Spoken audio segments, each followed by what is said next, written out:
Selamat pagi, jemaat yang dikasihi Tuhan. Selamat datang kembali di channel Devotion from Home. Tidak terasa, kita akan segera merayakan Natal dan mengakhiri tahun 2020 ini. Ini adalah sesuatu yang luar biasa. Saya berdoa Natal tahun ini menjadi Natal yang bermakna dan bersejarah di dalam kehidupan kita. Pada devotion hari ini, saya ingin membagikan devotion dari Lukas 2 ayat 8 sampai 20. Ini adalah narasi tentang gembala, sebuah narasi yang sangat familiar buat kita, tetapi kisah ini berbicara secara profetik kepada saya dalam beberapa minggu ini. Dan saya berdoa pesan ini juga akan membangun setiap saudara yang menyaksikan video ini. Inilah pesan Natal lewat para gembala. Demikian firman Tuhan, Lukas 2 ayat 8. Di daerah itu ada gembala-gembala yang tinggal di padang, menjaga kawanan ternak mereka pada waktu malam. Tiba-tiba berdirilah seorang malaikat Tuhan di dekat mereka, dan kemuliaan Tuhan bersinar meliputi mereka, dan mereka sangat ketakutan.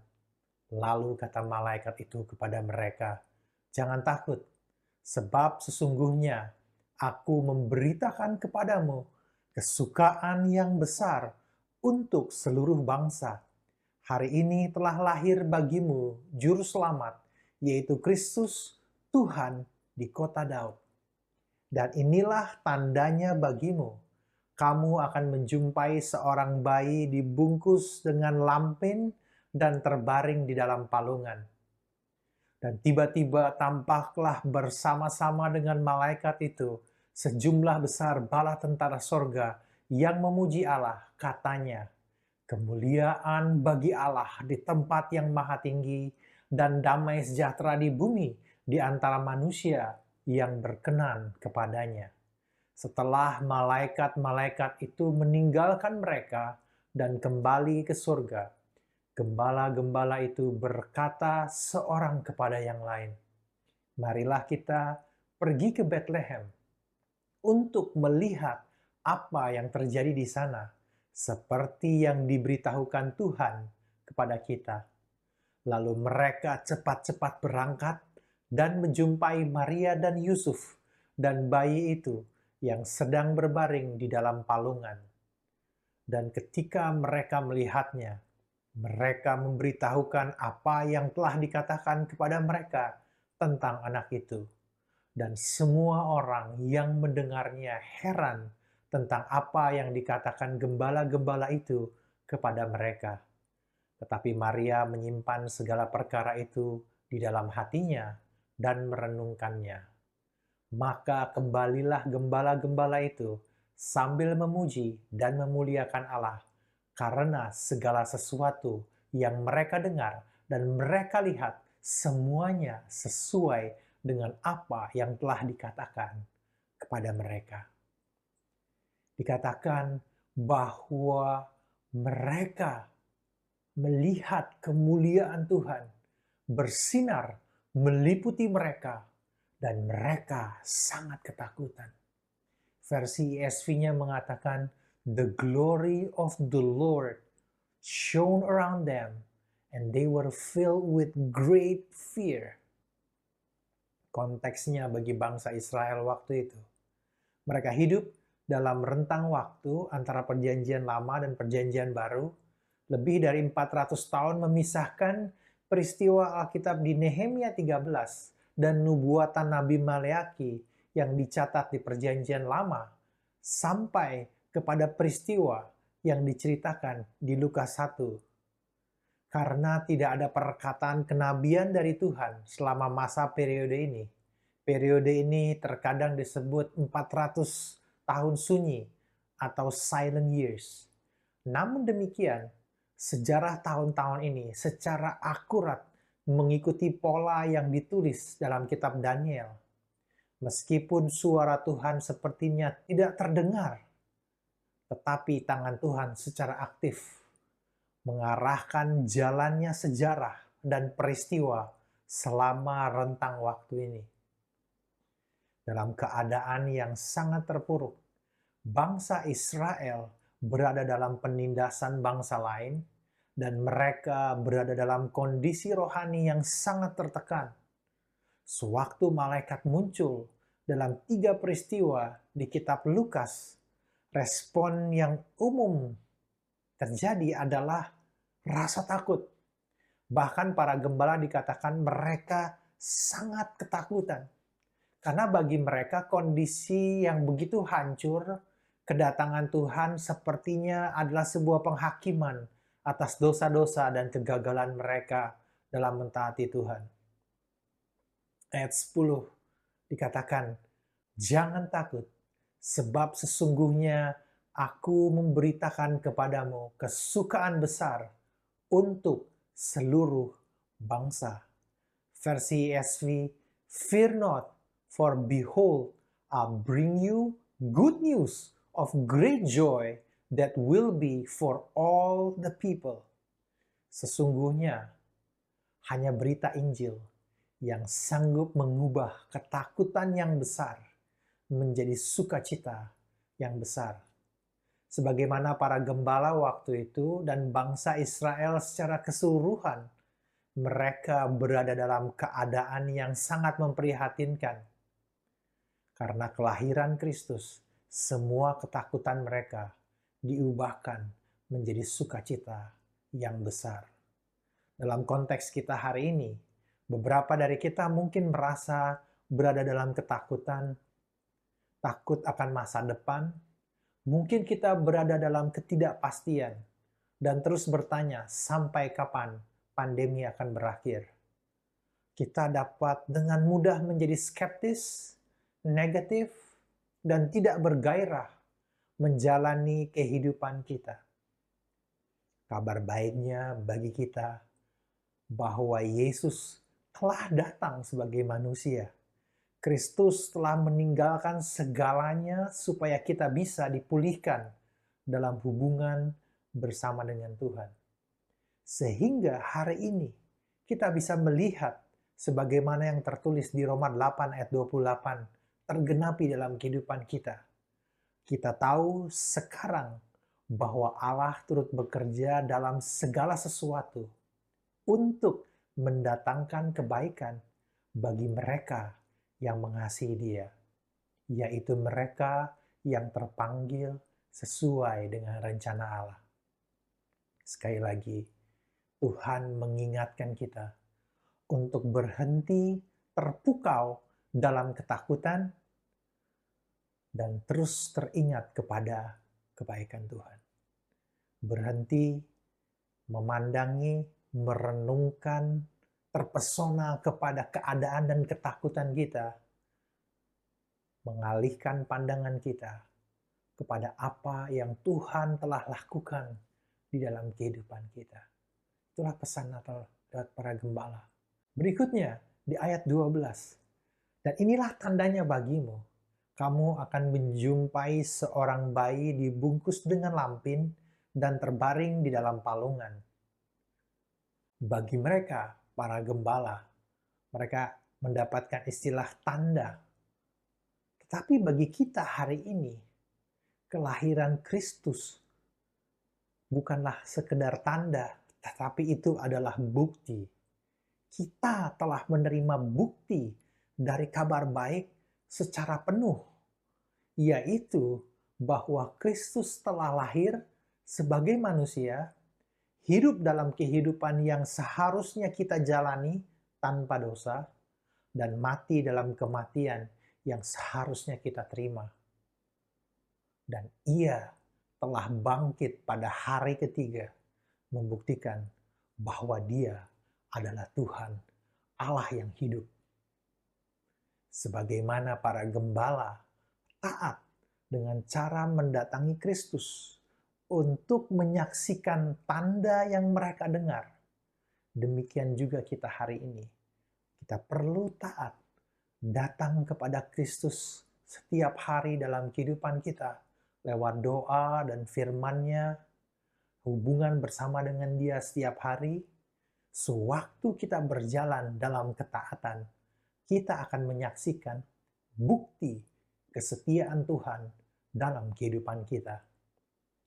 Dalam masa pandemi ini, pikiran kita seringkali beralih kepada banyak hal yang dikatakan oleh berita atau media sosial, di mana secara tidak sadar kita meletakkan dasar sukacita kita di atas berita atau postingan tertentu.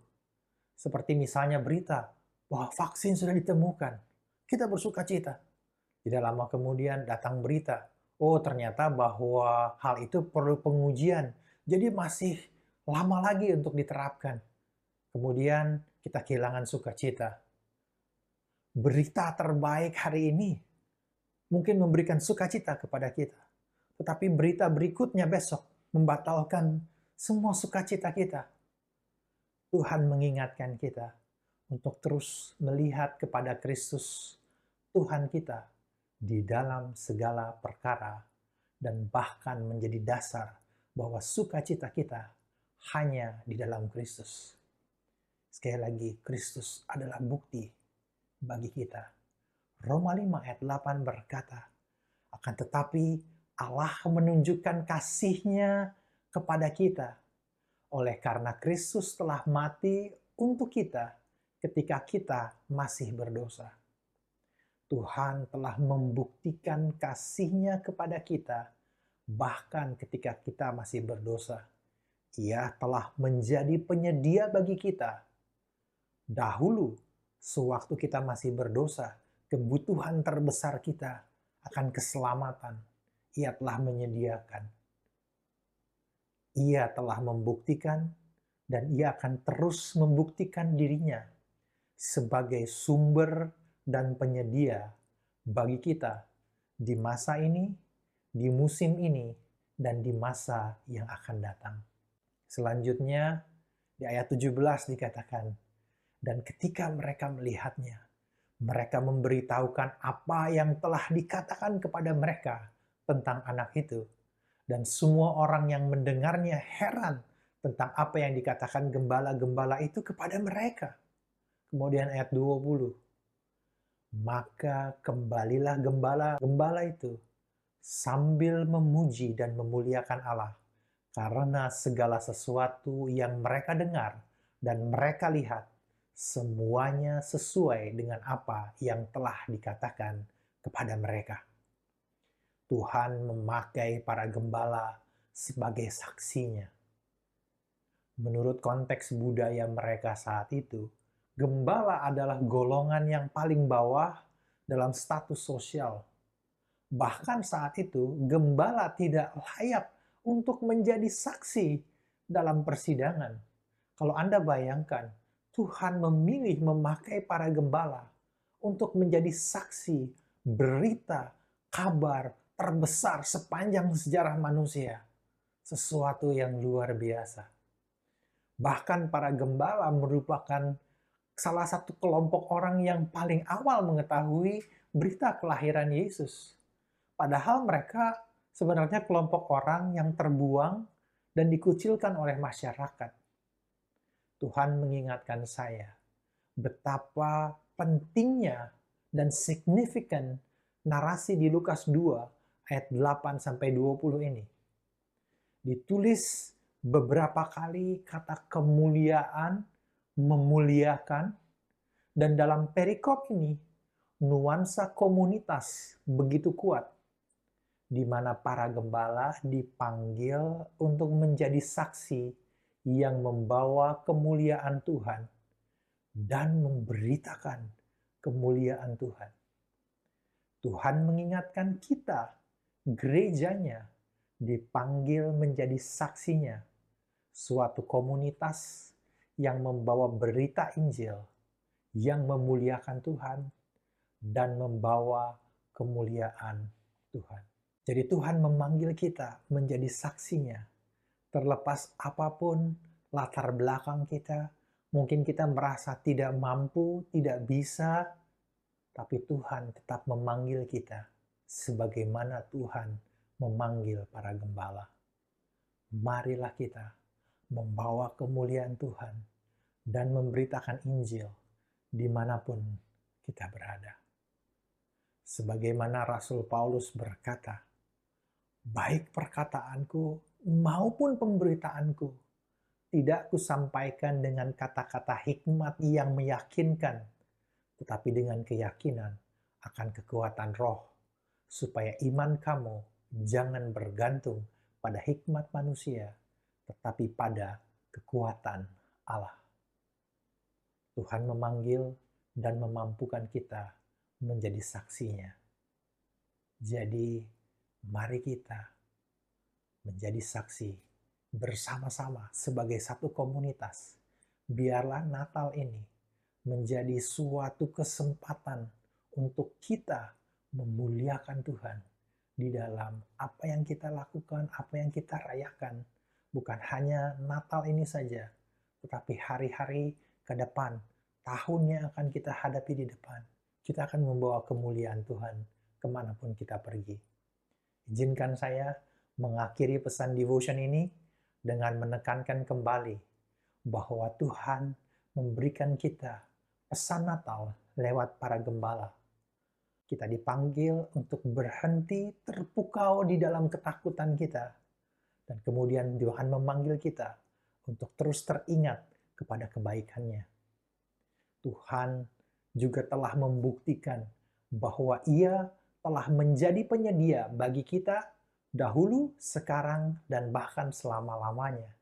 Dan juga Tuhan memanggil kita untuk menjadi komunitas yang memuliakan Dia dan membawa berita Injil kemanapun kita pergi. Mari kita berdoa. Tuhan, terima kasih buat pagi hari ini, bahwa kami tidak lama lagi akan segera merayakan Natal dan mengakhiri tahun 2020. Terima kasih Tuhan, bahwa Engkau mengingatkan kami untuk kami berhenti melihat kepada ketakutan, berhenti memikirkan rasa tidak aman dalam kehidupan kami, karena berita Injil kami bisa melihat kebaikan demi kebaikan-Mu di dalam kehidupan kami. Kami juga bersyukur Tuhan, bahwa Engkau mengingatkan kami, bahwa Engkau telah memberikan bukti, sudah menyediakan, dan Engkau akan terus menyediakan kehidupan kami, bukan hanya bagi masa ini Tuhan, tapi bagi masa depan, tahun-tahun ke depan, yang bagi dunia sepertinya tidak pasti, tapi karena Engkau telah membuktikannya, kami tahu Engkau Tuhan yang setia. Kami juga bersyukur, kami berdoa bahkan di waktu ini Tuhan, ajar kami menjadi komunitas yang membawa kemuliaan-Mu dimanapun Engkau menempatkan kami. Terima kasih Tuhan. Di dalam nama Tuhan Yesus kami berdoa. Amin. Sekali lagi, selamat Natal. Tuhan Yesus memberkati.